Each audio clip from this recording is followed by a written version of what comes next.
been listening to The Root Show here. I've been your host, Larry Brown. I'll be back with you again next week. From the basement of Perkins, student and adult DJs keep WVUD on the air.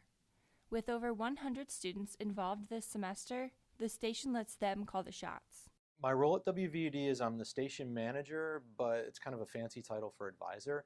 VUD is a student group. It's run by students just like any other organization, but the students ultimately determine the course of the radio station. Any student can get involved by signing up and going through training. Then they will be eligible for their own show.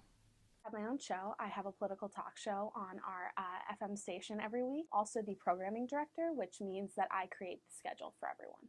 For the students in charge, WVUD is more than just something fun to do.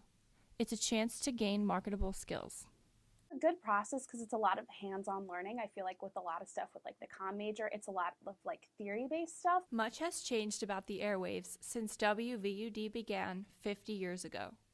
Many student-run stations have been driven onto the web or have decided to sell their licenses. Most of today's students get their radio fix by streaming content from the internet. WVUD is pushing to stay current by implementing Spinitron, which allows listeners to see what the station is playing in real time.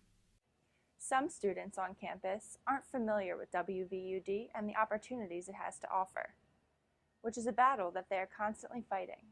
The future for us is bright, but with radio's not as cool as it was in, say, the 70s or 80s. So we've constantly got to find ways to stay current.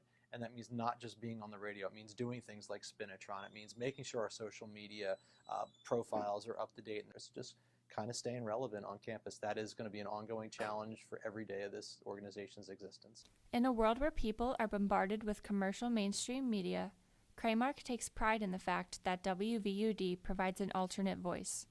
Summer Heron, UD News.